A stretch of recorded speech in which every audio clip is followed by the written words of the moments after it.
সূরা আরাফের 55 নম্বর আয়াতে আল্লাহ বলেন, উদউ রাব্বাকুম তাদাররুআ ওয়া খুফিয়া, তোমরা তোমাদের রবকে ডাকো তাদাররুআ, বিনীতভাবে, ওয়া খুফিয়া, এবং চুপিসারে।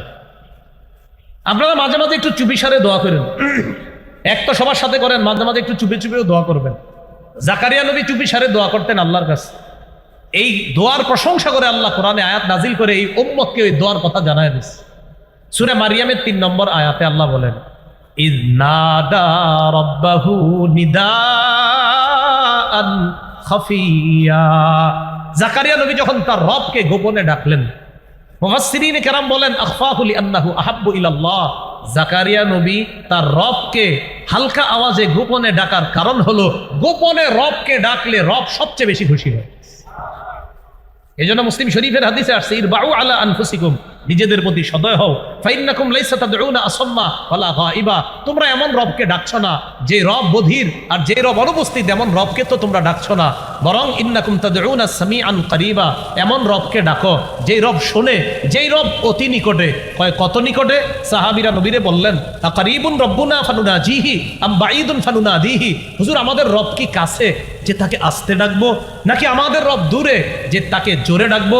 তখন আল্লাহ সূরা বাকারার 186 নম্বর আয়াত নাজিল করে জানায়া দিলেন, ওয়াইদা সাআলাকা ইবাদি আন্নী ফাইন্নী করিব, আমার বান্দারা যখন আমার ব্যাপারে জিজ্ঞাসা করে আমি তাদের কোথায়, আপনি বলবেন ফাইন্নী করিব, আমি নিকটেই, তাদের অতি নিকটে আছি। তাহলে আল্লাহ আমাদের অতি নিকটে। এই জন্য আল্লাহর কাছে মাঝে মাঝে একটু চুপিসারেও দোয়া করবো, বলেন ইনশাআল্লাহ। চুপিসারে একটু দোয়া করবো তো ইনশাআল্লাহ। মাঝে মাঝে চুপে চুপে নিম্ন আওয়াজে হালকা আওয়াজে দোয়া করবেন, আল্লাহ তৌফিক দান করেন। এগুলো মুখের ইবাদত নাম্বার কত? মুখের ইবাদত গেল। আচ্ছা, মুখের আরেকটা ইবাদত বলেন, জিকির করা। জিকির করা কি? মুখের ইবাদত। তাহলে কোরআন তেলাওয়াত করা, দোয়া করা, জিকির করা মুখের ইবাদত। সূরা আরাফের 205 নম্বর আয়াতে আল্লাহ বলেন, ওয়াদকুর রাব্বাকা ফি নাফসিক, তুমি তোমার রবকে স্মরণ করো মনে মনে, তাদাররুআ বিনীত হয়ে, ওয়া খীফা ভয়ে ভীতি নিয়ে, ওয়া দুনাল জাহরি মিনাল কওল অনুচ্চ সুরে, বিল গুদুবি ওয়াল আসল সকাল সন্ধ্যায় তুমি তোমার রবকে স্মরণ করো মনে মনে, বিনীতভাবে, ভয়ে ভীতি নিয়ে, অনুচ্চ সুরে তুমি তোমার রবকে স্মরণ করো সকাল সন্ধ্যায়। তুমি গাফেলদের অন্তর্ভুক্ত হও না।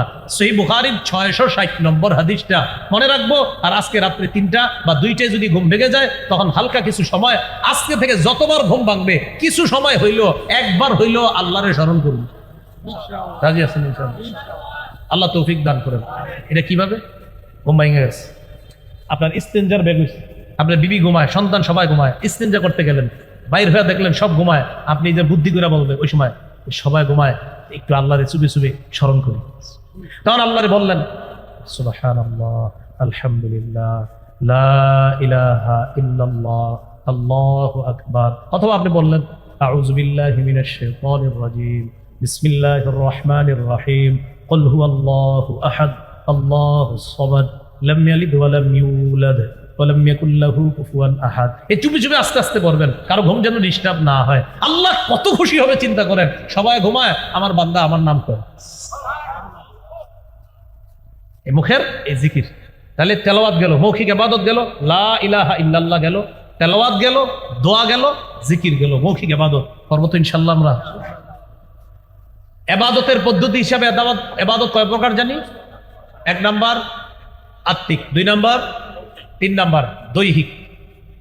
দৈহিক বা শারীরিক ইবাদত। দৈহিক বা শারীরিক ইবাদত কি? সেটা হলো নামাজ পড়া, সুবহানাল্লাহ বলে, রোজা রাখা, নামাজ পড়া, এই দৈহিক ইবাদত। এই দৈহিক ইবাদত, যে ইবাদতে শরীর নড়াচড়া করে, শরীর নড়াচড়া করে, যেমন সূরা হজের 77-78 নম্বর আয়াত, 17 পারার শেষ পৃষ্ঠা, ইয়া আইয়ুহাল্লাযীনা আমানু রুকউ, হে ঈমানদারগণ রুকু করো। শরীর খরচ হয়নি? রুকু করলে শরীর নড়াচড়া হয় কিনা?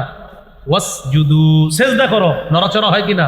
ওয়া'বুদু রাব্বাকুম, রবের ইবাদত করো। ওয়াফআলুল খায়র, কল্যাণ কাজ বেশি বেশি করো, ভালো কাজ। লাআল্লাকুম তুফলিহুন, যাতে তোমরা সফল কাম হও। তিরমিজির একটা হাদিস শুনেন, 2466 নম্বর হাদিস, 2466। এই হাদিসটা হাদিসে কুদসি। عن أبي هريرة رضي الله تعالى عنه قال قال رسول الله صلى الله عليه وسلم ইন্নাল্লাহ তাআলা ইয়াকুল ইয়া ইবনা আদম, আল্লাহ পাক রব্বুল আলামিন বলেন, হে আদম সন্তান, হে আদম সন্তান, তাফাররাগ লিইবাদাতি, তুমি আমার ইবাদতের জন্য একটু চেষ্টা মুজাহাদা করো, যথাসাধ্য চেষ্টা করো আমার ইবাদতের জন্য। তাহলে কি উপকার? আমলা সদরকা ভিনা, আমি তোমার অন্তর ওই সূর্যে পরিপূর্ণ করে দিব। তুমি আমার ইবাদত যথাসাধ্যভাবে চেষ্টা করো, আমার ইবাদত করো। আমলা সদরকা গিনা, তোমার এই অন্তর, তোমার এই বুক, তোমার এই বুকটা আমি আল্লাহ ধনাঢ্যতায় পরিপূর্ণ করব। তাহলে কি বললো আল্লাহ? তুমি আমার জন্য ইবাদত করো, যথাসাধ্য চেষ্টা করে তোমার অন্তরটা আমি আল্লাহ ঐশ্বর্যে, টাকা পয়সা, ধন সম্পদ দিয়ে পরিপূর্ণ করে দিই। আর কি করব? ওয়া আসুদ্দা ফাকারাকা, তোমার দারিদ্রতা আমি আল্লাহ দূর করে দিব। ওয়া ইল্লা তাফআল, তুমি যদি ইবাদত না করো, আমার ইবাদত না করে যদি শুধু খালি টাকার পিছে দৌড়াও, এজন্য তো ইবাদত করো না।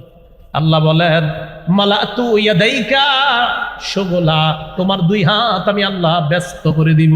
এত ব্যস্ত করব, খালি যেই কেউ হুজুর আইসা বলবে নামাজ পড়ছেনি, হুজুর সুযোগই পাই না, আল্লাহ কয় তোরে আমি ব্যস্ত করছি।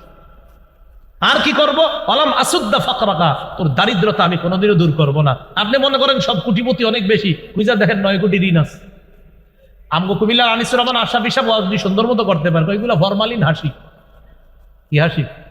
মানে হাসে যে এত টাকার মালিক, তো আবার বলে ঋণও আছে। এত টাকা ঋণ নিয়ে এই হাসি কেমনে দেয়?